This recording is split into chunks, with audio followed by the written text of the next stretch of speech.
은혜 받으실 하나님의 말씀은 고린도전서 2장 1절에서 5절에 되겠습니다. 고린도전서 2장 1절에서 5절 말씀 우리 다같이 읽겠습니다.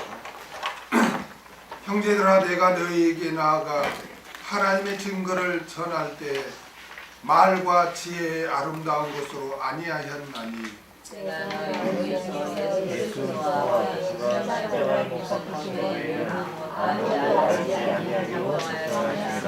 내가 너희 가운데 거할 때 약하며 두려워하며 심히 떨었노라.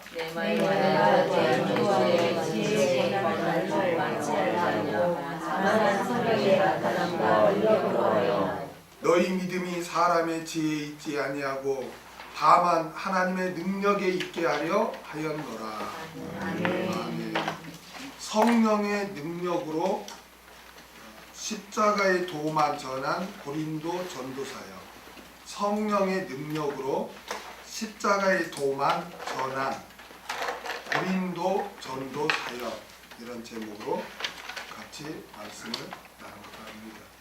사도 바울은 고린도 교회가 세상 지혜를 쫓음으로써 교회에 분쟁이 생겼음을 지적하며 사람의 지혜, 즉 세상 지혜를 따를 것이 아니라 하나님의 지혜인 십자가의 도만을 굳게 잡을 것을 그렇게 권면했습니다. 그리고 이제 오늘 본문에서는 과거 자신이 고린도에 가서 복음을 전할 때 내가 어떻게 전했는가? 내가 사람의 지혜, 세상의 지혜로 전하지 아니하고 오직 성령의 능력으로 말미암아 십자가의 도만 전했음을 이렇게 상기시키면서 오직 하나님의 지혜인 십자가의 도만 굳게 믿는 참된 믿음을 가질 것을 지금 권면을 합니다. 우리 1절을 다 같이 읽겠습니다. 시작. 형제들아, 내가 너희에게 나아가 하나님의 증거를 전할 때 아멘. 형제들아, 내가 너희에게 나아가. 여기 나아가를 헬라어로 엘돈이라고 하는데 이는 과거형입니다. 엘코마이의 과거형입니다. 엘돈, 나아가, 이 말은 엘돈인데 이거는 나아가다는 뜻의 엘코마이의 과거형이에요. 그러니까 원문대로 직역하면 어떻게 되겠어요? 형제들아, 내가 너희에게 나아갔을 때, 이 말이죠. 형제들아, 내가 너희에게 나아갔을 때, 이 말이죠. 사도 바울이 2차 전도 여행 때 고린도에 갔을 때를 지금 말하는 거예요. 내가 너희에게 나아갔을 때, 내가 너희에게 가서 복음을 전했을 때, 나아갔을 때라는 말이에요. 그 다음에 하나님의 증거를 여기 하나님의 증거란 뭐냐면은 하나님께서 주신 증거를 말해요. 하나님의 증거를 뭐라고요? 하나님께서 주신 증거. 이게 원문대로 직역하면 하나님께서 주신 증거란 말이에요. 여러분, 하나님께서 주신 증거가 뭘까요? 하나님께서 주신 증거, 앞뒤 문맥을 보면 바로 십자가의 도죠. 그렇죠? 십자가의 도, 곧 복음을 말하는 것입니다. 복음은 예수 그리스도를 통해서 죄사함과 영생을 얻는다는 것을 하나님께서 친히 계시해 주신 것이죠. 인간은 구원의 길을 스스로 알 수 있어요? 없어요? 없어요. 인간은 알 수 없어요. 그래서 하나님이 계시해 준 것만 우리가 알 수 있는 거예요. 우리가 하나님을 어떻게 알아요? 하나님이 계시해 준 것만큼 계시해 준 것을 통해서 우리가 하나님이 어떤 분인가를 알잖아요. 구원도 마찬가지예요. 구원도 인간이 스스로 뭐 어떻게 구원을 내가 받을까 어떻게 하나님 천국에 가지, 하나님 앞에 가지? 인간이 알 수가 있는 게 아니에요.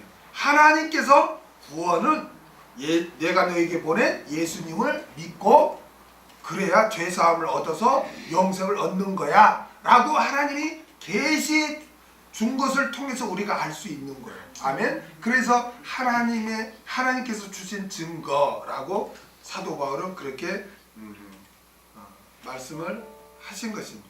여러분, 하나님께서는요, 천지 창조 때부터 내가 너희를 어떻게 구원할 것인가, 즉 십자가의 도를 가르쳐 준 거예요. 맨 처음에 하나님이 구원의 도, 십자가의 도를 가르쳐 준 말씀이 어떤 말씀일까요? 맨 처음에 어떤 말씀일까요? 응? 십자가의 도를 가르쳐 준 첫 말씀이 어떤 말씀일까요?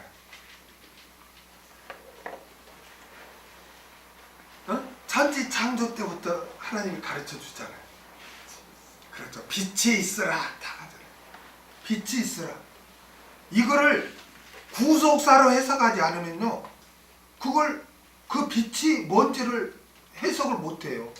근데 구약을 해석할 때 항상 어디에서 봐야 되냐? 신약에서 봐야 돼요. 신약에서. 그러면 그 하나님이 태초에 빛이 있으라 할 때 그 빛이 뭔가? 그거는 신약에서 보면 예수님이 내가 빛이다 그러잖아요. 그렇죠? 그리고 어두운 가운데 흑암이 깊음 위에 있을 때 하나님이 빛이 있으라 하죠. 그 빛이 바로 예수 그리스도라는 것을 또 어디서 또 가르쳐 주죠? 어디에서 또 그 말씀이 나오죠? 우리 천지 창조 속의 구속사에서 우리가 배웠잖아요. 어디에서 그 빛이 그 예수 그리스도라는 것을 우리가 알 수가 있죠? 고린도 후서 4장 6절 한번 보세요. 그러니까 구약은 신약에서 봐야 돼. 그래야 해석이 되는 거예요. 그러면 그 창세기 1장 3절에 빛이 뭔가, 누군가, 고린도후서 4장 6절을 한번 보겠습니다. 고린도후서 4장 6절 시작. 어두운 데서, 즉 흑암이 깊음 위에 창세기 1장 2절을 말하는 거죠. 어두운 데서 빛을 하시던 그 하나님께서 예수 그리스도 얼굴에 있는 하나님의 영광을 아는 빛을 우리 마음에 비치셨느니라. 지금 이 천지 창조 때 구약을 지금 이야기하는 거예요. 흑암이 깊음 위에 있을 때 그 빛이 있으라 하지 않았냐? 그게 누구냐? 바로 예수 그리스도다라고. 그러니까 구약은 예수 그리스도에 대한 기록이에요. 아멘. 그 다음에 두 번째로 또 예수 그리스도에 대해서 또 어디가 나오죠? 두 번째로? 두 번째. 다 천지 창조에서 다 나오죠. 우리 천지 창조 속의 구속사를 다 읽어보시면, 여러분, 하나님이 6일째 창조를 하시죠. 그리고 7일째 안식일을 만들고 안식하시죠. 여러분, 하나님이 6일 동안 창조를 해서 피곤해서 7일을 만들고 안식하셨을까요? 아니죠. 안식이라는 것은 쉬는 게 아니라 어떤 올바른 관계의 상태에 있는 거예요.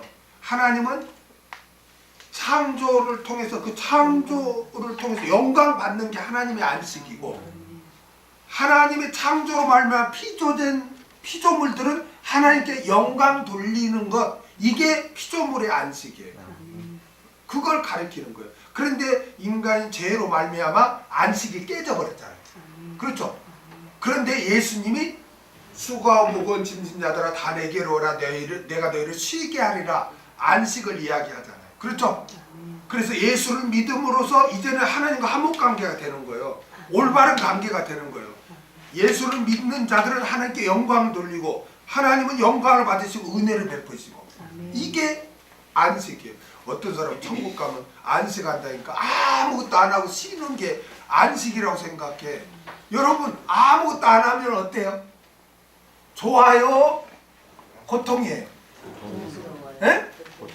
며칠은 좋지. 구정 며칠은 쉬는 게 좋지. 일거리가 없어 계속 쉬어봐. 그것 좀 고통이에요. 잠도 안 와요. 그 노동은 원래 좋은 거란 말이에요. 천국에 가면 아무것도 안 하는 게 그게 안식이 아니에요. 천국에서 안식한다는 건 뭐냐면 우리는 구원 얻은 자를 하나님께 영광을 돌리고 경배 찬양하는 거고 하나님은 영광 받으시고 사랑을 베푸시고 은혜 베푸시는 거. 그게 안식인 거예요. 아멘. 그래서 예수님이 내가 안식일의 주인이다 그러잖아요. 그러니까 예수님을 통해서 그 깨어졌던 안식이 회복됨을 거기서 가르쳐 주는 거예요. 안식일을 통해서. 그러니까 구약은 이와 같이 다 예수님을 통해서 십자가의 도를 가르쳐 주는 거예요. 계속 가르쳐 주다가 때가 되면 그 실체이신 예수님이 인간의 몸을 입고 오신 거예요. 구약에 아무 메시아에 대해서 어떤 말씀이 없다가 뜬금없이 내려오는 게 아니에요. 이미 하나님은 천지 창조 때부터 메시아에 대한 예언을 쭉 해요. 십자가의 도를 가르쳐 준 거예요. 너희들을 내가 구원할 거다. 다시 회복할 거다. 이걸 가르쳐 준 거예요. 그래서 때가 되면 예수님 오셔서 구속사역을 완성하시고 그걸 이루신 거예요. 아멘. 그러니까 어떤 분은 그래요. 목사님 구약은 어떻게 구원을 받죠? 신약은 어떻게 구원을 받죠? 대개 목사님들이 뭐라고 해요? 구약은 율법으로 구원을 받고 신약은 은혜로 복음으로 구원을 받는 거야. 이렇게 말한 분도 있고요. 또 어떤 분은 구약은 하나님을 믿어서 구원을 받는 거고 신약은 예수님을 믿어서 구원을 받는 거야. 또 이렇게 말한 분이 있어요. 너 오직 예수 그리스도를 통해서 구원이에요. 구약도. 목사님, 아니 아브라함이 하나님을 믿음에 의롭다 하지 않았습니까? 그러니까 하나님은 구약을 믿어서 구원 얻는 거 아니에요? 이렇게 해석하는 목사님들 많아요. 아니에요. 아브라함이 하나님을 믿었다는 것은 뭐냐면은 그 앞에 보면 내가 너의 씨를 내가 주겠다 하는 거예요. 내가 너의 후손을 주겠다는 거예요. 그 후손이 제라, 예수님을 가리키는 거예요. 물론 육신적인 이삭 후손도 있지만 궁극적으로는 네 후손으로 만민이 복을 받으리라 그러잖아요. 그러니까 아브라함의 후손으로 메시아가 오겠다는 그 약속 아니에요. 그러니까 내가 내 씨를 주겠다는 그 말씀을 믿었다는 것은 하나님 믿었다는 거예요. 그 예수님을 믿은 거죠. 그 씨를 믿었다니까. 그러니까 구약도 예수 그리스도를 믿어 구원이고 신약도 예수 그리스도를 믿어 구원이에요. 구약은 모형으로 해준 거예요. 빛으로, 또 어린 양으로, 반석으로, 생수로, 또 뭐 기생 라합한테는 빨간 줄이 있죠. 그게 다 예수 그리스도를 가리키는 거예요. 이게 구약은 모형으로 그림자로 가르쳐주고 신약은 오신 실체를 믿고 구원을 얻는 거예요. 이건 비유가 됐지만 다른 비유를 한다면 구약은 수표로 어음으로 구원을 얻은 거야. 어음으로. 기업하신 분들 알죠? 어음으로 얻은 거야. 만약에 예수님이 안 오면은 이거는 돼요, 안 돼요? 안 돼요. 예수님이 와야 이거는 가치가 되는 거예요. 그렇죠? 그러니까 구약은 모형 그림자로 구원을 얻은 거예요. 불완전하지만. 그러나 신약에서는 현금으로, 실체로 하는 거예요. 이게 똑같은 거예요. 그러니까 구약도 예수 그리스도, 신약도 예수 그리스도예요. 오직 구원. 아멘. 이거 혼돈하면 안 돼. 구약은 하나님이고 신약은 예수님이에요. 이거 말도 안 되는 거예요. 그거는 성경에서는 잘못한 거예요. 구약은 율법이고 신약은 은혜 복음이야. 그러면은 구약 시대에 율법으로 구원을 받는다면 구원 받는 사람이 한 사람도 있을 수가 없어요. 누가 100% 지킵니까? 없어요. 모세고 엘리야고 누구도 구원 못 받는 거예요. 근데 예수님이 변화산에 딱 갔을 때 천국에 있던 엘리야 모세가 등장하죠. 구원을 받았다는 거 아니에요. 그럼 그들이 어떻게 했을까요? 구약도 모형인 예수 그리스도를 믿은 거예요. 그러면 율법은? 그러면 그건 생활의 복음이죠. 예수님을 영접한 다음에 하나님의 백성답게 사는 거예요. 신약도 마찬가지예요. 예수를 믿었으면 너 뭐해라, 기도해라, 뭐 헌신해라, 이거 생활의 복음이에요. 믿었으면 그리스도인답게 살아라는 거죠. 그러니까 복음은 구원의 복음과 생활의 복음이 있는 거예요. 아멘. 구약에도 구원의 복음, 생활의 복음이 있고 신약에도 구원의 복음, 생활의 복음이 있는 거예요. 아멘. 그래서 구약 때부터 천지 창조 때부터 하나님은 예수 그리스도를 통해서 구원이란 걸 십자가의 도라는 것을 가르쳐 주신 줄로 믿습니다. 그래서 하나님께서 그렇게 계시하지 않아주면 어떻게 알 수 있겠어요? 그래서 사도 바울은 오늘 본문에서 하나님의 증거, 즉 하나님께서 주신 증거, 즉 십자가의 도를 내가 너에게 증거했다, 이렇게 고백하는 거예요. 아멘. 여러분, 구원의 길은요 사람이 막 찾아가는 게 아니에요. 어느 철학자가 이게 진리야, 이게 구원이야, 이렇게 살아야 좋은 것에가 no, 아니에요. 하나님께서 해준 것만이 그게 진리예요. 하나님께서 우리에게 구원의 길을 제시해 준 것은 십자가의 도밖에 없어요. 믿습니까? 사도 바울은 지금 그거를 증거합니다. 그 다음에 전할 때 말과 지혜의 아름다운 것으로 아니하였나니, 여기 말을 로구라고 해요. 로구.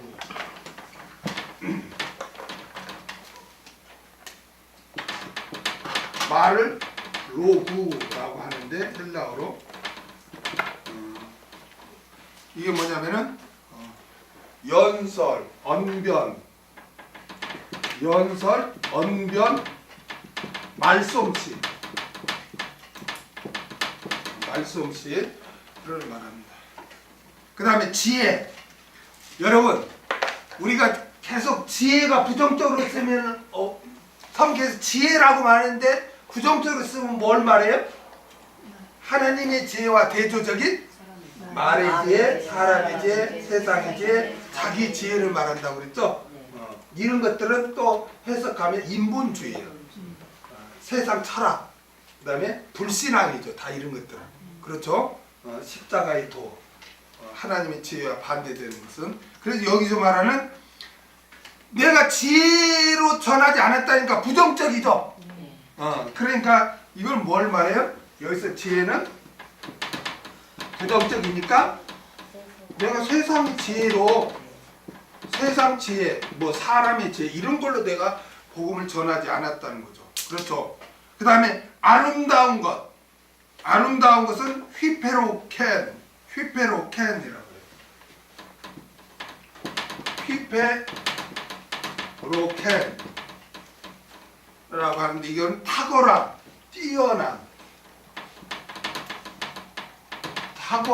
뛰어난 그런 뜻이에요. 그러니까 말과 지혜의 아름다운 것으로 아니했다는 것은 뭐예요? 내가 뛰어난 말솜씨, 뛰어난 언변과 또 탁월한 세상 지혜를 이용해서 내가 복음을 전하지 않았다는 거예요. 바울은. 내가 전할 때 말과 지혜의 아름다운 것으로 내가 하지 않았다. 이 말은 뭐냐면은 내가 너희에게 복음을 전할 때 뭐 말솜씨, 언변, 말솜씨로 또 이렇게 뛰어난 어떤 그 세상 지혜로, 세상 지식으로 이용해서 복음을 전하지 않았다는 거예요. 사도 바울은 고린도에 가서 뛰어난 말솜씨와 탁월한 세상 지혜를 통해 복음을 전하지 아니했습니다. 그 이유는 화려한 그런 언변과 세상 지혜로 인하여 뭐가 가려질까요? 그렇게 하면 복음이 가려질 수 있기 때문에 그렇게 하지 않았다는 거예요. 여러분, 오늘날 예를 들면 어떤 목사님은 막 코믹적으로 막 해요. 막 간증하면서 막 웃기게 막 해요. 그렇게 하면요, 사람들이 복음이 가려져 버려요. 말씀이 없어요. 그냥 웃기는 것만 생각나고. 또 어떤 사람은 간증 위주로 막 해. 그러니까 어떤 분은 간증의 은혜 받았대. 그냥 그분의 간증의 은혜 받았다는데 말씀은 없어. 이런 경우가 많이 있어요. 또 특히 이런 대형 교회에서는 군중 심리로 잡아요. 막 혀를 꼽아요. 여러분, 하나님께서는 이 자리에 함께하는 줄 믿습니다. 막 이렇게 언변으로 막 하는 게 웅변식으로 한단 말이에요. 그걸 군중 심리라고 해요. 그러면요 사람을 꽉 잡아요. 여러분 그 기독교 박사가 보세요. 요즘은 그냥 여기 있다 마이크 해가지고 돌아다니면서 막 하는 사람 있어요. 막 여기다 해가지고 어떤 사람은 이거 뭐 그 스마트 넓은 거 있죠. 뭐 패드인가 뭔가 거기에 다 원고가 해가지고 이거 들고 다니면서 막 하는 거예요. 어떤 분은 그냥 설교 몇 장은 벌써 아나운서가 몇 절 해가지고 또 방송에 딱 떠가지고 막 읽어주고 그게 자기네들은 막 뭐 하는 것 같은데 그래서 세속적인 게 들어오면요 경건이 떨어지는 거예요. 교회에서는요 세속화가 되면 안 되는 거예요. 아무리 통신이 그렇게 했다 해서 목사 여기다 이렇게 해갖고 연예인처럼 이 마이크 여기다 붙은 거 이렇게 해가지고 그렇게 하고 합니까? 응? 다 그런 거는요 막 제스처럼 막 이런 거는요 현혹시키는 거예요. 여러분 그걸 잘 여러분 명심해야 돼. 여러분 많은 사람들이 이런 히틀러가 왜 그렇게 한 줄 아세요? 히틀러 그 보좌관이 굉장히 그 히틀러를 우상시하는 영화, 연설, 군중심리 이거를 이용한 거예요. 그게 무서운 거예요, 여러분. 그런 데는 많은 웅변수를 동원하고 세상 지식과 감정, 간증 이런 걸 설교하는데 그런 수단, 방법, 형식이 중요한 것이 아니라 내용이 중요한 거예요. 내용이. 여러분 하나님의 말씀이 중요한 거예요. 왜냐하면 하나님의 말씀이 영혼을 살리기 때문에 그런 거예요. 요한복음 6장 63절을 요한복음 6장 63절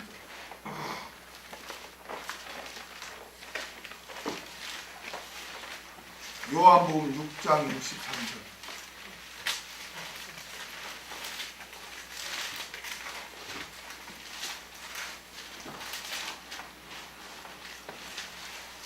읽겠습니다. 시작.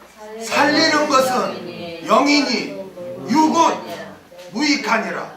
내가 너에게 이른 말이 영이요 생명이라. 내가 너에게 이르는 말이 영이요 생명인데 그 영이 살린다 이거예요. 너희 영혼들을 살린다 이거예요. 말씀이 중요한 거예요. 말씀 여러분. 여러분 요즘은 그런 게 요즘은 문화시설이 다 하는데요. 어르신들은 다 알 거예요. 어르신들은 옛날 5일장 가면은 5일장 가면 누가 와요? 약장수가 와요. 그래 연극 무대도 만들어 막 연극하고 나중에 뭐예요? 약 팔아먹어요. 그렇죠? 요즘도 그렇지. 요즘 그 어르신들만 막 모이는 막 휴지 주고 화장지 주고 막 안마도 해주고 막 노래도 부르고 그런 데가 요즘은 있는데 옛날에는 시장 장터에 가면 한 구석에 뭐 유랑극단이 있어가지고 막 연극도 하고 막 그래요. 근데 뭐 하는지 아세요? 약 팔아먹는 거예요. 약 팔아먹는 거예요. 막 혁띠 불려서 애들은 가라 뭐 그냥 이것만 먹으면 다 낫는 거야. 만병통치야. 만병통치. 뭐냐? 못 낫는 게 없어. 그것만 먹으면 만병통치야. 막 나팔 불고 노래하고 막 쇼하고 연극하고 막 하잖아요. 그런 거를 약장수라고 하는 거예요. 약장수. 약장수한테 가서 하면은요 그걸 몸 배려요. 돈만 날리는 거예요. 여러분 어디 약사가 약국 밖에 나와가지고 흰 가운 입고 막 춤추면서 막 우리 약 먹으면 만병통치고 뭐 불면증 다 했어도 그런 약사가 어디가 있습니까? 여러분 약사가 막 춤추고 막 하는 거 봤어요? 그냥 의사 진단서 가져오면 그대로 해. 약 그대로 아무 말도 없어. 그냥 심심해. 그냥 그대로 똑똑똑똑 만들어서 자 이 식전에 뭐 19에 30분에 이거 뭐 3일쯤 그거밖에 없어. 무슨 나팔 불고 춤추고 이런 게 어디 있어요 약사가. 그런 약사는 미친 약사지. 그냥 그 처방전대로 하는 거예요. 어? 목사도 마찬가지예요. 목사 여기다 막 마이크 달고 막 그냥 뭐 화장도 아니고 변장식으로 막 진하게 화장하고 말이야. 막 혀꼬부라진 소리를 하고 막 하면서 찬양 막 설교하다가 막 찬양하고 간증하고 정신없어. 그냥 그런 데는 또 자지도 않아요. 또 사람들 너무 재밌어서 막 혼을 다 빼놔요. 막 혼을 다 빼놓고 그렇게. 근데 말씀이 없잖아. 말씀이 이게 막 기도하면 뭐 만사형통이고 막 하나님이 복음 주고 뭐고 그냥 약장수가 그냥 만병통치약인 건 그냥 막 기도만 하면 만병 문제 다 해결이고 그냥 뭐 하나님 앞에 재물만 심으면 그냥 30배 60배 부한기 들렸어. 어디 그 100배 어디 받는 게 어디가 있어.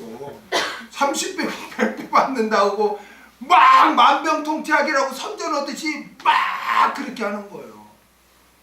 근데 말씀이 없잖아. 말씀 내용이 없잖아. 지나고 나서 뭔가 막 뜨거웠는데 남는 게 없잖아요. 남는 게.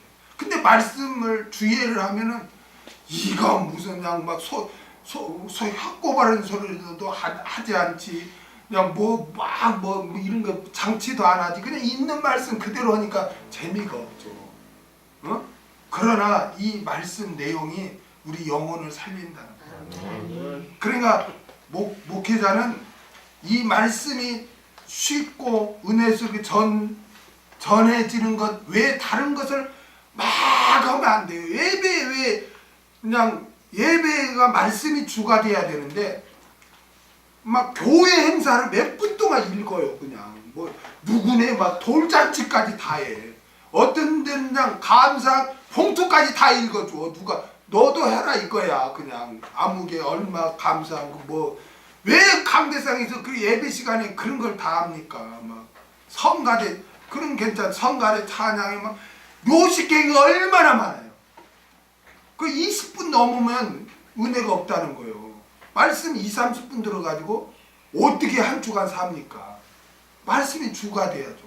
될 수 있으면 다른 거 다 해야 돼요. 왜 캐도록 같은 데 이런 데는요 말씀이 없으니까요 얼마나 분위기로 웅장한 걸로 딱 먹고 들어가잖아요. 그들은 할 게 없으니까 매일 성찬하는 거예요. 그냥 하면서 어떤 의식으로 말이에요. 자기네들의 그 경건성을 나타내려고 웅장하게 해요. 말씀 성경도 안 읽어요. 그냥 강론이라고 해가지고 막 요즘 정치 이야기를 막 하고 막 그래요. 여러분 거기에 여러분 현혹되면 안 돼. 사도 바울이 뭐라고 그래? 내가 전할 때 말같이 아름다운 것으로 내가 하지 않았다. 딱 사도 바울이 그렇잖아요. 목회자들은 이 사도 바울의 정신을 정말 본받아야 돼요. 오직 십자가의 도만 전해야지. 약장수처럼 막 만병통치약을 파는 자처럼 그렇게 막 혼을 빼놔서야 되겠어요? 교인들은 혼을 빼. 교인들은 죽었겠지. 그러나 여러분 죽어. 그 약 먹으면 죽어. 그런 약. 그래서 사도 바울은 복음을 전할 때 언변과 세상 지혜 즉 인간적인 수단과 방법을 동원하지 아니하고 십자가의 도만 내가 전했다고 이렇게 지금 고린도 교인들한테 증거하는 거예요. 2절을 읽겠습니다. 2절 시작. 내가 너희 중에서 예수 그리스도와 그의 십자가에 못 박으신 것 외에는 아무것도 알지 아니하기로 작정하였습니다. 사도 바울은 고린도에 가서 복음을 전했을 때 그리스도와 그의 십자가에 못 박으신 것 외에는 아무것도 알지 아니하기로 작정하였다고 그렇게 증거하고 있습니다. 여러분 복음의 핵심의 내용은 예수 그리스도와 그 십자가에 못 박힌 것이에요. 믿습니까? 예수님은 어떤 분이신가 이거 중요한 거예요. 여러분 성경을 덮고 있잖아요. 예수님은 어떤 분입니까? 예수님은 구세주죠. 또요. 또요. 그런 말을 못해요. 그래서 성경은 얼마나 예수님에 대해서 이렇게 설명이 다양합니까? 예수님이 어떤 분인가를 우리가 올바로 알아야지.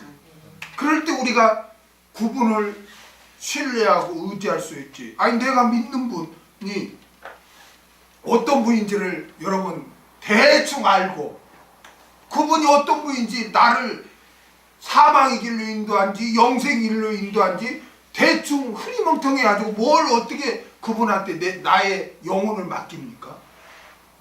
우리가 믿는 예수님이 어떤 분인가를 성경을 통해서 잘 알아야 돼요. 여러분 말씀을 통해서 보면요, 예수님의 말씀, 예수님의 행하심, 예수님은 어떤 분인가 우리 성경 공부해서 알잖아요. 얼마나 다양합니까? 말씀을 통해서 우리는 예수님이 어떤 분이시고 또 예수님이 왜 십자가에 못 박혀 죽으셨는가, 여기에 대해서 우리가 다 죄에 대해서 죄로 말미암아 우리가 어떤 관계였는데 예수님을 통해서 어떤 관계가 되었고 이런 말씀 모르면요 이거 알 수가 없는 거예요.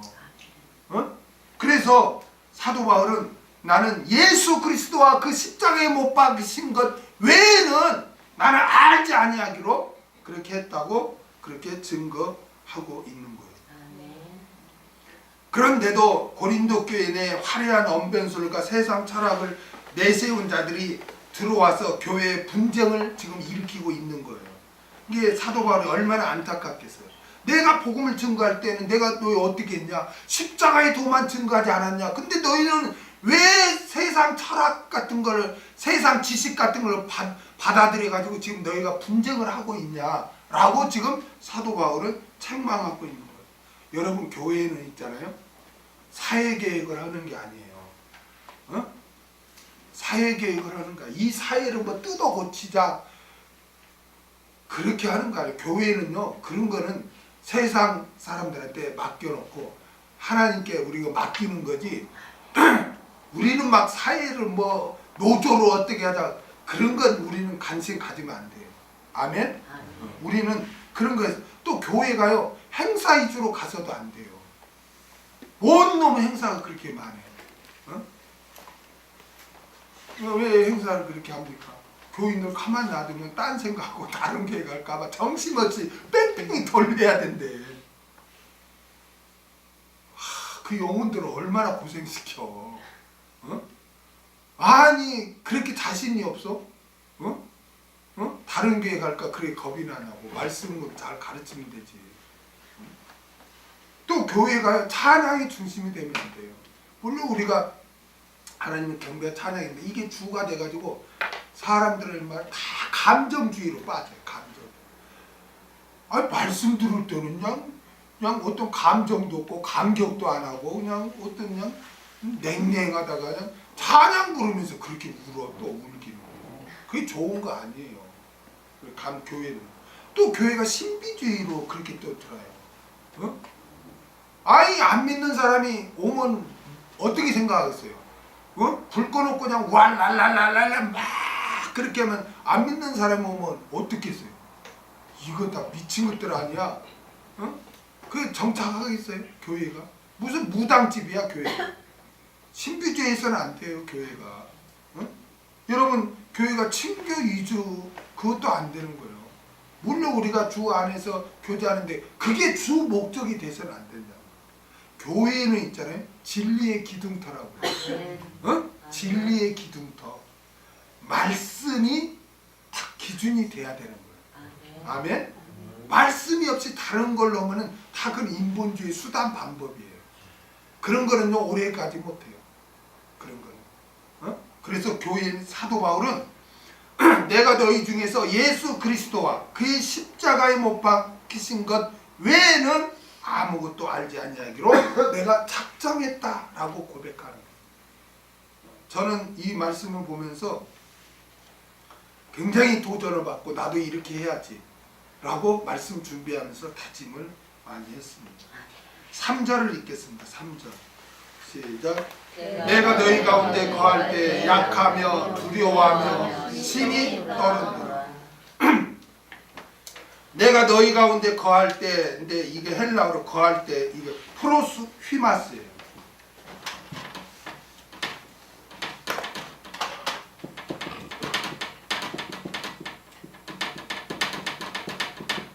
이 프로스라는 말은 무엇을 향하여 그런 뜻이거든요. 무엇을 향하여. 그러니까 내가 너희 가운데 거할 때 이 말은 무슨 말이냐면 내가 너희를 향하여 갈 때 이 말이에요. 원문대로 직역하면 내가 너희를 향하여 나아갈 때. 이게 이 번역이 잘못된 거예요. 내가 너희 가운데 거할 때는 고린도에 지금 바울이 목회하고 있을 때를 말하는 게 아니고 고린도를 향해서 나아갈 때 그 원문대로 직역하는 내가 너희 가운데 거할 때 다시 말하면 내가 너희 가운데로 나아갈 때 이렇게 해석해야 원문에 합당한데 번역이 좀 이상하게 됐어요. 너희에게로 향할 때 나아갈 때 직역하면 사도 바울이 고린도를 향해 나아갈 때 그 사도 바울의 마음 상태가 어떠냐면 약하며 두려워하며 심히 떠는 마음의 상태가 되었다. 왜 사도 바울이 고린도를 향해 나아갈 때 약하며 두려워하며 심히 떠는 마음의 상태가 되었습니까? 여러분, 바울이 고린도 가기 전에 어디를 갔냐면 아덴을 갔어요. 아덴. 지금으로 보면 아테네. 여러분, 아테네 하면 뭐가 생각나요? 신전이 생각나요. 철학 중심지. 철학 그다음에 뭐가? 신전이 생각나. 그래서 여러분 교과서에 보면 그 신전 기둥만 남은 신전이 쫙 있잖아요. 거기 권사님 가보셨죠? 아테네 꼭대기에 가면은 어마어마해요. 야, 저걸 어떻게 저런 높이를 그것도 아주 과학적인 그 비율로 해가지고 딱 흔들리지 않게 이렇게 어떻게 저걸 건물을 저렇게 지금 막 계속 복구하고 있죠. 왜냐하면 그 지역이 다 화산 지역이잖아요.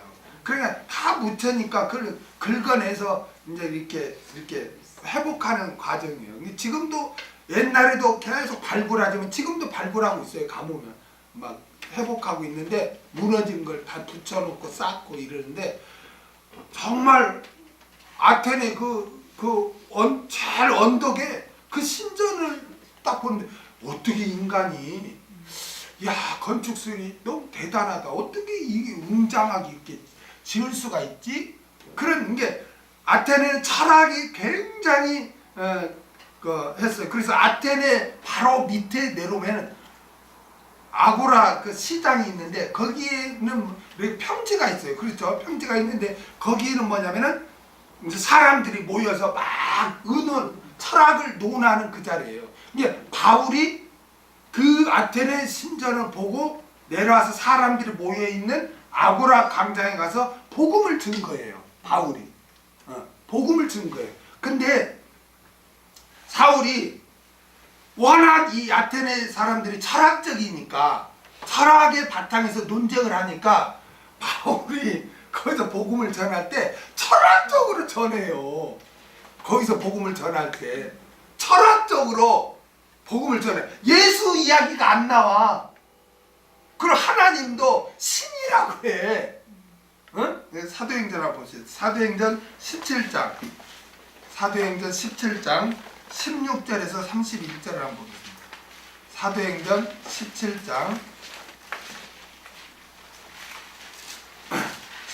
17장 16절에서 31절 많으니까 내가 이제 빨리빨리 읽어드릴게요. 여러분 눈으로 따라오세요. 바울이 아덴에서 이 아덴이 우리나라 말로 아덴인데 아테네예요. 아테네. 바울이 아덴에서 저희를 기다리다가 온 성에 우상이 가득한 것을 보고 마음이 분하여 우상이 엄청 많아요. 신전도 많고 회당에서는 유대인과 경건한 사람들과 또 저자에서는 날마다 만나는 사람들과 변론하니 어떤 에비구레오와 수도이고 철학자가 나오죠. 철학자들도 바울과 쟁론할세 혹은 이르되 이 말장이가 무슨 말을 하고자 하느냐 하고 혹은 이르되 이방 신들을 전하는 사람인가 보다 하니 이는 바울이 예수와 또 몸의 부활을 전함을 인함이러라. 붙들어 가지고 아레오바고로 가며 이게 이제 내가 아까 말한 광장이에요. 가며 말하기를 우리가 너희 말하는 이 새 교가 무엇인지 알 수 있겠느냐. 이 헬라인들은 새로운 것을 막 이렇게 궁금해한다고 그랬죠. 이렇게 이제 질문해요. 내가 무슨 이상한 것을 우리 귀에 들려주니 그 무슨 뜻인지 알고자 하노라 하니 모든 아덴 사람과 거기서 나그네 된 애구인들이 가장 새로워되는 것을 말하고 듣는 것 위에 달리는 시간을 쓰지 않으니더라. 바울이 아레오바고 가운데 서서 이제 복음을 증거하는 거예요. 그 밑에서 거기서 서서 말하되 아덴 사람들아 너희를 보니 범사에 종교성이 많도다. 왜 그러냐면 막 신전을 그렇게 우람에 지으니까 이 종교성이 많아. 종교성이 많으니까 신전을 지을 거 아니에요? 이게 바울이 그런 거야. 너희 범사에 종교성이 많도다. 내가 두루 다니며 너희의 위하는 것들을 보다가 알지도 못하는 신에게라고 새긴 단도 보았노니 그런즉 너희가 알지 못하고 위하는 그것을 내가 너희에게 알게 하리라. 너희가 신이라고 섬기는데 내가 참된 신을 너희에게 소개해 주겠다. 바울은 이제 그렇게 하는 거예요. 그러면서 우주와 그 가운데 있는, 보세요, 철학적으로 증거하잖아요. 우주와 그 가운데 있는 만유를 지으신 신께서, 하나님이라고도 안 해요. 그냥 신께서 그래. 철학적으로 증거하는 거야. 신께서는 천지의 주제신이 손으로 지은 전에 계시지 아니하시고 또 무엇이 부족한 것처럼 사람의 손으로 섬김을 받으신 것이 아니니 이는 만민에게 생명과 호흡과 만물을 친히 주시는 자이심이라. 인류의 모든 족속을 한 혈통으로 만드사 온 땅에 거하게 하시고 저희 연대를 정하시며 거주의 경계를 함하셨으니 이는 사람으로 하나님을 혹 더듬어 삼아 발견케 하려 하심이로되 그는 우리 각 사람에게서 멀리 떠나 계시지 아니하도다. 우리가 그를 힘입어 살며 기동하며 있느니라. 너희 시인 중에도, 보세요, 이제 또 철학을 인용하는 거예요. 너희 시인 중에도 어떤 사람들의 말과 같이 우리가 그의 소생이라 하니 이와 같이 신의 소생이 되었는지. 보세요, 신의 소생이 되어 하나님의 자녀라고 하지 않고 신의 소생이 되었은즉 즉 신을 금이나 은이나 돌이나 사람의 기술과 고안으로 새긴 것들과 같이 여길 것이 아니니라. 알지 못하던 시대에는 하나님이 허물지 아니하셨거니와 이제는 어디든지 사람을 다 명하사 회개하라 하셨으니 이는 정하신 사람으로 하여금 천하를 공의의 심판할 날로 나를 정하시고 이에 저를 죽은 자 가운데 다시 살리신 것으로 모든 사람에게 믿을 만한 증거를 주셨음이니라 하니라. 자, 여기에 예수 그리스도가 나옵니까? 십자가의 도가 있습니까? 없어요. 그냥 철학적으로 증거한 거예요. 그런데 그 복음 결과가 어떻습니까? 사도행전 17장 32절하고 8장 1절을 보세요. 제가 읽어드릴게요. 저희가 죽은 자의 부활을 듣고 혹은 기롱도 하고, 이게 막 조롱하는 거예요. 기롱도 하고 혹은 이 일에 대하여 내 말이 다시 듣겠다 하니 어떤 사람은 또 다시 한번 들어보겠다 이런 사람도 있고, 이에 바울이 저희 가운데 떠나매 몇 사람이 그를 친히 믿으니 그중 아레오바고 가는 디오누시오와 다말이라 하는 여자와 또 다른 사람들도 있었더라. 이후에 바울이 아덴을 떠나 어디로 이르러? 고린도에 이르러. 들어보세요. 그러니까 아덴에서는 교회도 못 세웠어. 사람들이 막 조롱하고 기롱하고 한 두 사람인가 영접하고 교회도 못 세우고 지금 어디를 향해서 와요? 고린도를 지금 향해서 지금 바울이 오는 거예요. 그러니까 사도 바울 아테네에서 철학적으로 복음을 전하여 복음의 결실을 맺지 못하고 실패한 거야. 복음 전함에 전도에 실패를 한 거예요, 바울이. 그리고 이제 다음 전도 지역이 고린도로 지금 향하고 있는데, 여러분 고린도는 또 어떤 지역입니까? 고린도도 아테네 옆에 있기 때문에 고린도도 철학자들이 많았어. 철학자들도 많았고, 그런데 고린도는요, 좀 아테네는 좀 순수하기라도 하지. 철학을 막 신을 잡고 순수하게. 이 고린도는 또 무역 항구가 2개 있었다고 했잖아요. 그러니까 돈이 또 많아. 황금 만능주의. 또 음란했잖아요. 어? 그 세상 철학에 황금 만능주의에 또 교만한 데다가 음란하고 쾌락을 추구했어요. 그러니까 복음이 심어질 환경은 더 좋아요, 나빴어요? 더 나쁜 거예요. 더 나빴어요. 그래서 복음을 전파하는 걸 실패하고 고린도를 향했는데 고린도는 비전이 없는 거야. 미래가 안 좋은 거야. 더 환경이 더 안 좋은 거야. 그래서 사도 바울이 고린도를 향해서 나아가면서 약하며 두려워하며 심히 떨렸다고 지금 사도 바울이 고백을 하고. 여러분, 사도 바울도요, 이런 낭패를 당하고 실패하고 이랬을 때 마음이 약해지고 두려워하게 되고 떨리는 마음의 상태가 됐다는 거예요. 그렇게 믿음 줬던 사도 바울도 그랬다는 거예요. 그 상태가 됐다는 거예요. 여러분, 사람들은 어떨까요? 사람들은 어려운 일을 당했을 때, 어려운 일을 당했을 때, 실패했을 때 고통을 당해요. 얼마나 고통스럽습니까? 그렇죠? 얼마나 고통스럽습니까? 그런데다가 내일에 대한 어떤 희망이 없어. 내일에 대한 희망이 없어. 그럴 때 약해져요. 한없이 무너져. 그리고 두려움을 갖게 돼요. 두려움을 갖게 돼요. 그리고 얼마나 막 떨게 되는지 몰라요. 어떤 사업이나 장사하다가 망하거나 했을 때 그 고통은 어떨까요? 모든 게 무너지고 밥 먹는 것도 모래알 씹는 걸 거야. 그렇죠? 그런데 또 돈이 있어서 다음에 뭘 해보겠다는 그런 또 비전도 없네. 그러면은 얼마나 절망이 되냐. 시험에 떨어졌을 때 그 고통과 다음에 또 된다는 보장, 미래가 없을 때 얼마나 약해지고 두려워하고 떨리는 마음의 상태가 돼요. 여러분 각자에게 어떤 문제가 발생했을 때, 계획대로 되지 않았을 때, 정말 하늘이 무너지는 것처럼 그렇게 정말 고통스럽고 그럴 때가 얼마나 많이 있습니까? 사도 바울이 바로 그런 상태였던 거예요. 약해지고 두려워하게 되고 떨리는 마음의 상태. 사도 바울은 그러한 상태에서 두 가지를 깨달았어요. 하나는 훌륭한 하술과 세상적인 지혜로, 세상적인 방법으로 복음을 전하는 것은 아무 소용이 없다는 것.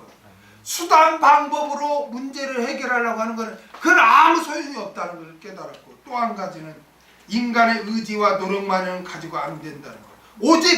오직 하나님 주님밖에 없다는 것. 십자가의 도밖에 없다는 것을 사도 바울이 깨달은 거예요. 그 가운데. 그래서 나는 그리스도와 십자가에 못 박히신 그 예수 그리스도 외에는 이제는 알지 않기로 됐다. 사도 바울이 얼마나 공부한지 아세요? 가말리엘 문화생이었죠.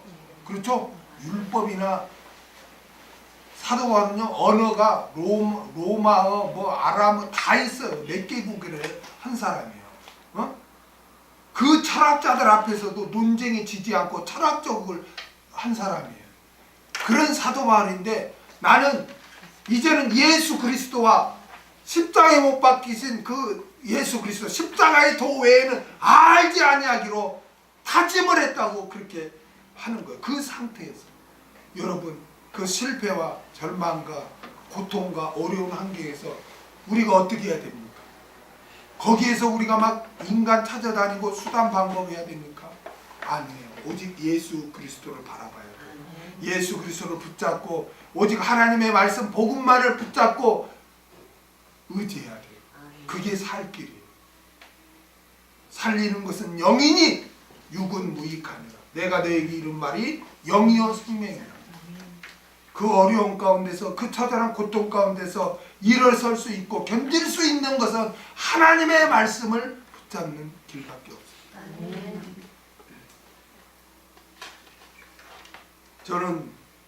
저도 이러한 일을 당할 때 정말 다 무너지는 것 같아요. 모든 게. 자다가도 깜짝 깨어나고 어디 가다가도 순간 그냥 그 생각이 나서 모든 게 무너지고 수원천에 갔다가도 내가 그 의자에 앉아서 가지를 못하겠어요. 의자에 앉아서 정말 눈치 큰 내가 눈물이 나는데 어려움 그런 생각을 할 때마다 이 사도 바울의 이 말씀이 다 생각이 나는 거예요. 약해지고 부러워지고.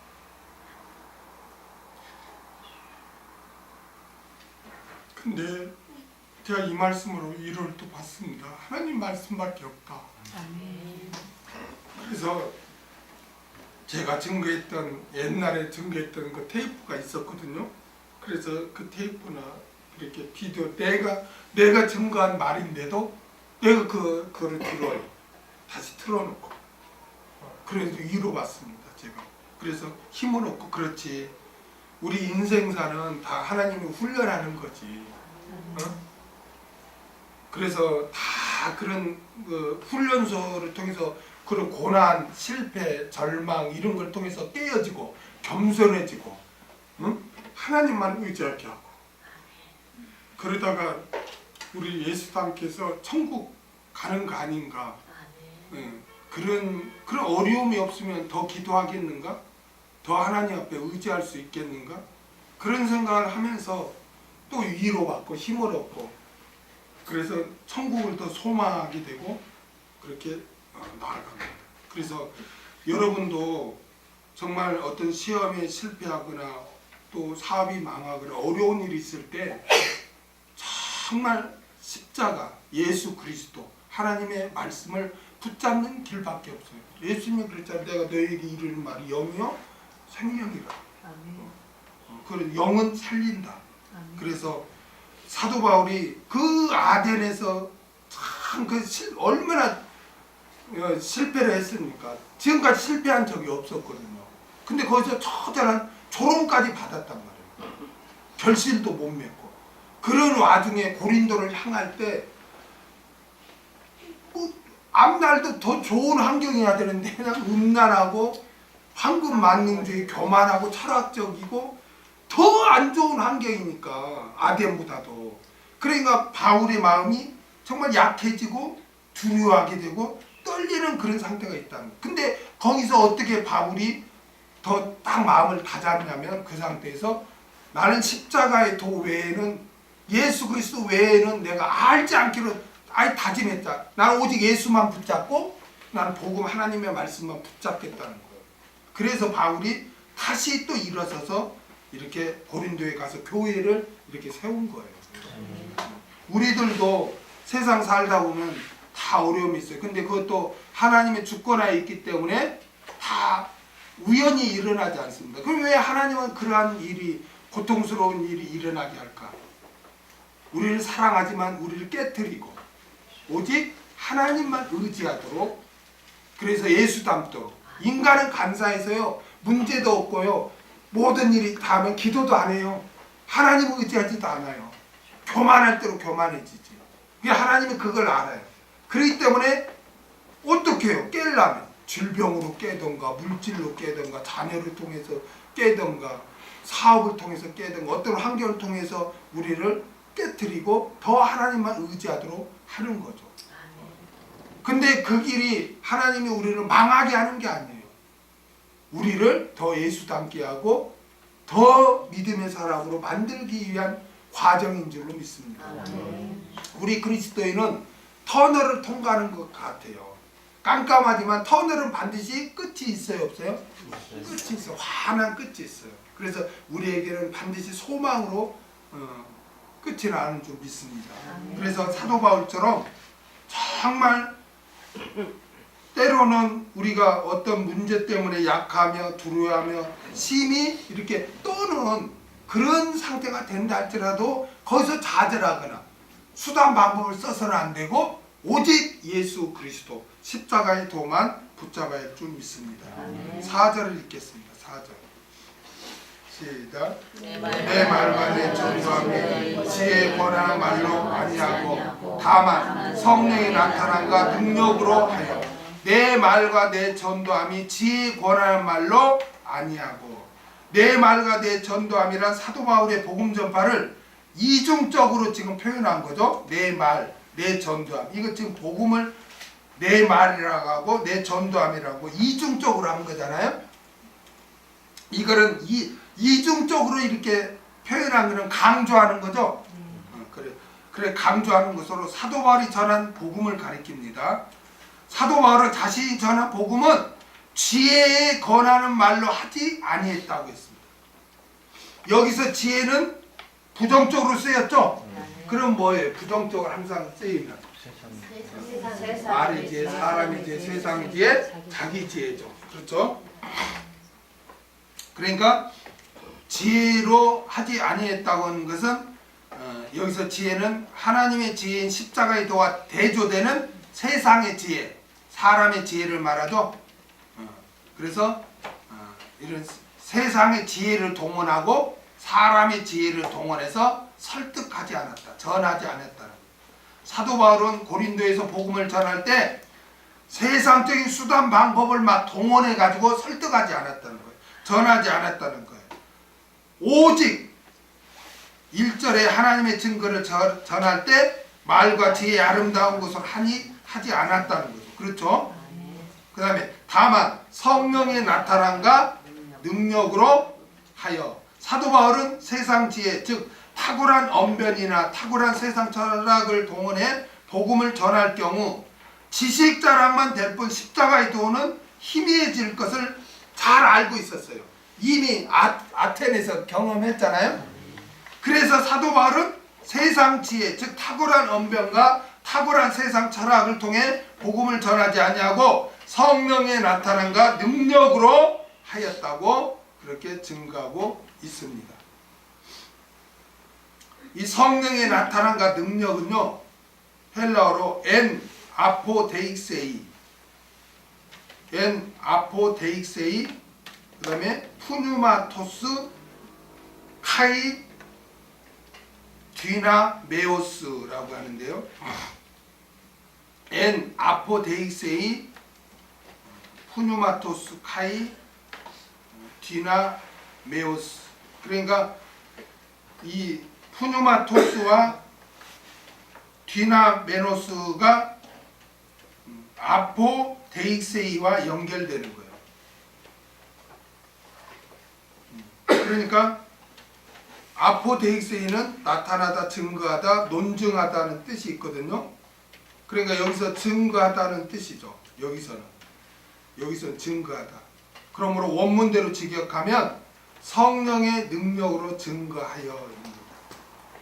성령의 능력으로 증거하여. 다만 성령의 나타남과 능력으로 하여 있잖아요. 그걸 원문대로 직역하면 성령의 능력으로 증거하여.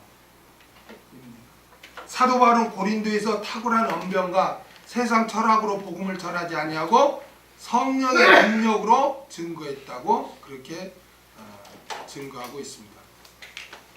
많은 사람들이 그 성령의 은사와 능력을 오해하고 있어요. 그래서 신비주의에 빠지고 있습니다. 여러분, 신비주의자들은 자신의 신앙을 자랑하기 위해서 막 신비적인 체험을 하기 위해 은사를 구합니다.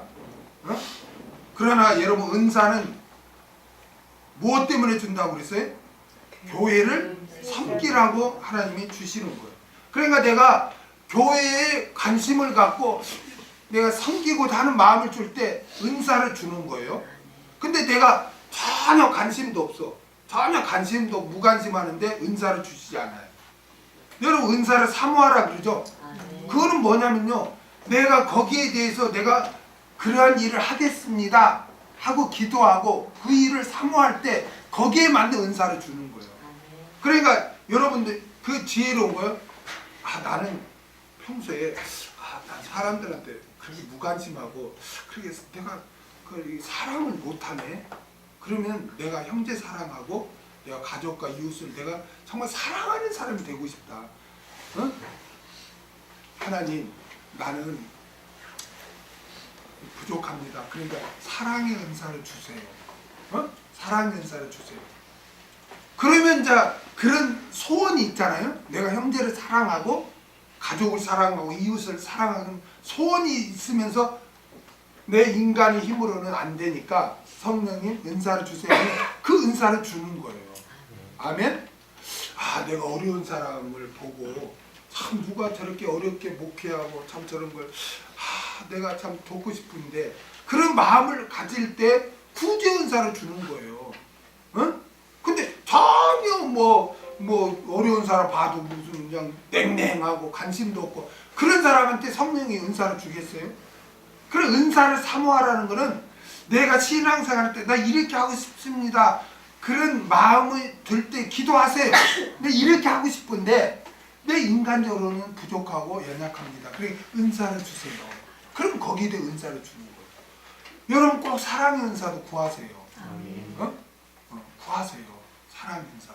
얼마나 멋있습니까? 하나님을 사랑하고 이웃을 그냥 그 사랑의 은사가 없으면 그냥 막 정죄하거든.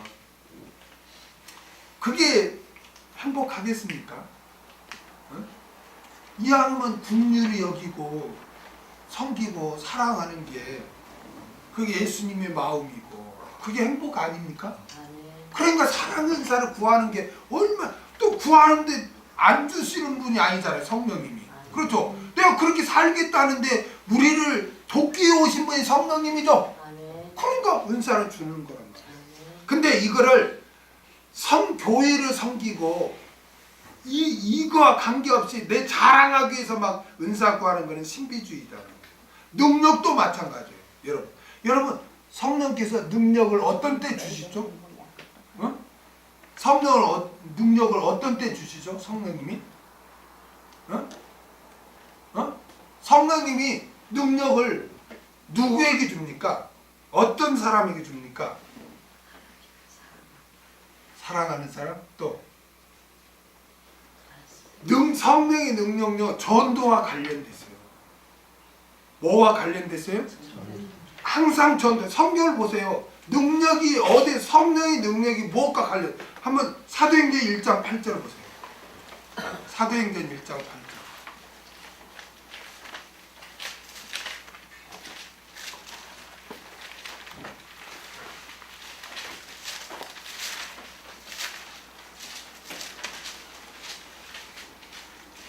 같이 읽겠습니다. 시작.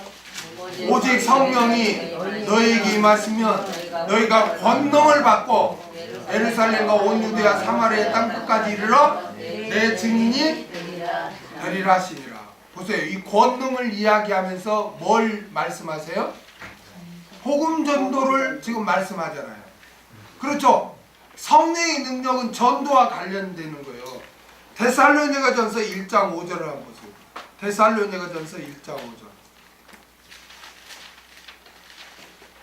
데살로니가전서 1장 5절.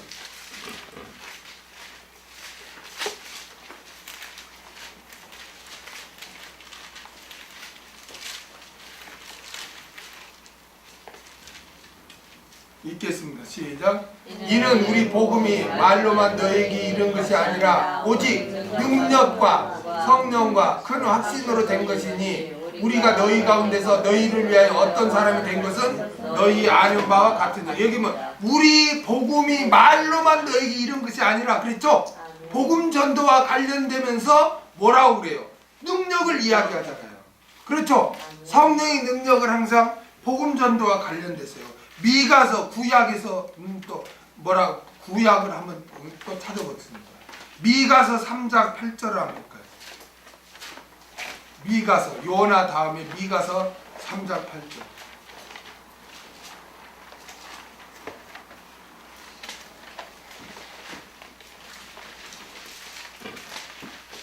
미가서 3장 8절. 같이 읽겠습니다. 3장 8절 시작. 오직 나는 여호와의 신으로 말미암아 권능과 공의와 재능으로 체험을 얻고 야곱의 허물과 이스라엘의 죄를 그들에게 보이리라. 그렇죠? 그러니까 이거 전도잖아요. 너희가 죄인이다. 이걸 전할 때 여호와의 신은 성령이죠. 그렇죠? 성령으로 말미암아 권능을 이야기하죠. 근데 그 목적이 뭐예요? 죄를 전하는, 너희가 죄인이다, 회개해라. 지금 복음을 전하는 거잖아요. 그러니까 이걸 오해하면 안 돼요. 전도도 안 하면서 막 능력 달라고 하면서 막 뭐 귀신을 쫓아내네, 뭐하네, 표적을 행하네. 이건 잘못된 거란 말이에요. 이게 신비주의예요. 그러니까 은사는 뭐와 관련 있고? 교회 섬기는 것과 능력은 복음 전도와 관련 있다. 그러니까 여러분 복음을 전할 때 두려워하지 마세요. 여러분에게는 성령님이 계시잖아요. 여러분 보세요. 전도라는 거는 있잖아요. 영적인 전쟁이에요. 영적인 전쟁이에요. 예수 안 믿는 자에게는요 아무 존재하는 게 아니고요. 성경에 보니까 불신의 영이 지배하고 있다니까요. 마귀가 역사하고 있다니까요. 근데 내가 복음을 전하면 마귀가 올 데려가세요. 이런 마귀가 어디가 있어? 끝까지 방해해요. 그래가지고 그 순간에 다 받아들이는 것 같이 했다가 그래 이번 주일에 꼭 나오세요. 이래 가면요 누구 친척이 찾아온다든가 병원 갈 일이 생긴다든가 애가 아프다든가 뭔 일이 막 발생해서 교회 못 나오게 해요. 마귀가 끝까지 바라 그런 거. 이 영적인 전쟁 하는데 여러분 혼자 가서 이길 것 같아요? 마귀 이길 것 같아요? 그러니까 하나님이 그걸 알고 내가 너에게 성령의 능력을 준다는 거예요. 그러니까 두려워하지 마세요. 욕하면 조롱하면 기뻐하세요. 여러분 상급 생기잖아요. 욕 먹을까 뭐 조롱받을까 뭐 염려해. 그 상급인데. 그래 안 그래요? 근데 목사님 내가 전교해도 저 안 받아줘요. 결과는 연연하지 마. 여러분 할 일은 전하기만 하면 되는 거예요. 그럼 성령께서 역사하는 거예요. 믿는 거는요 성령의 역사가 있어야 되는 거예요. 그래서 전도할 때는 반드시 성령과 동행하고 성령의 능력으로 해야 되는 거예요. 아멘? 그래서 사도 바울은 내가 너에게 고린도에 가서 복음을 증거할 때 성령의 능력으로 내가 증거했다. 성령의 능력을 의지했다 이거예요. 아덴에 가서는 성령을 의지했어요? 안 했어요? 안 했어. 그냥 철학적으로 자기 지식으로만 했는데 완전 실패하고 나서는 바울이 고린도 오면서 깨달은 거야. 두려워하면서도 나는 오직 그리스도와 십자가의 도만 나는 붙잡을 거야. 그리고 나는 성령의 능력으로 할 거야. 성령님을 의지할 거야. 지금 그걸 고백하는 거예요. 여러분도 신앙생활 할 때 힘들 때 있을 거예요. 그럴 때 여러분 낙심하지 마세요. 여러분은 하나님의 성전이고 여러분 안에 여러분을 돕기 위해 오신 성령님이 계세요. 그래서 성령님을 보혜사 그래요. 보혜사. 보혜사는 돕기요. 여러분은 무슨 뭐하기 여러분을 도와주기 양육자예요. 양육자. 예수님은 우리를 자녀로 낳아준 분이라면 성령님은 우리를 이렇게 양육해주는 보모 역할을 하는 게 성령님이에요. 그런데 왜 도움을 구하지 않습니까? 또 신앙생활 할 때 성령님만 의지하시기 바랍니다. 그 다음에 5절을 읽겠습니다. 시작. 너희 믿음이 사람의 지혜에 있지 아니하고 다만 하나님의 능력에 있게 하려 하였노라. 아멘. 본절은 사도 바울이 성령의 능력으로 오직 십자가의 도만 전한 자신의 고린도 사역을 회상하는 오늘 본문의 결론이에요.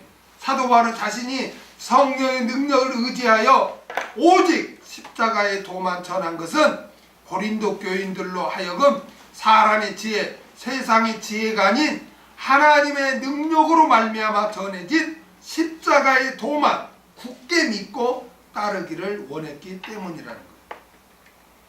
사도 바울은 고린도 교인들로 하여금 사람의 지혜, 세상의 지혜를 추구하여 분쟁하지 말고 오직 하나님의 능력으로 전해진 십자가의 도만을 굳게 믿고 그 안에서 하나 되기를 원했던 것입니다.